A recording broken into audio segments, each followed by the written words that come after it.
Singapura adalah sebuah taman dan tempat wisata ikonik yang berlokasi di One Fullerton, dekat kawasan pusat bisnis Singapura.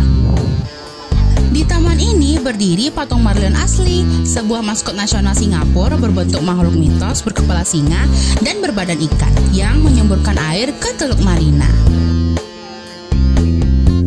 Dari sini kita bisa melihat wisatawan menaiki kapal melintas di Teluk Marina. Dari sini juga terlihat pusat hiburan terpadu Marina Bay Sands di seberang Teluk Marina dengan luas 20 hektar memiliki 2.561 kamar hotel. Di sana terdapat 55 lantai hotel di 3 menara yang selesai dibangun pada Juli 2009. 3 menara terhubung dengan teras langit seluas 1,2 hektar dinamakan Sand Sky Park.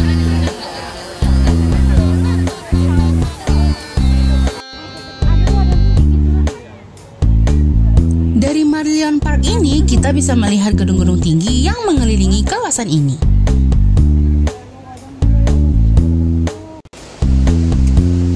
Cukup berjalan kaki saja, kita sudah bisa menikmati wisata Singapura.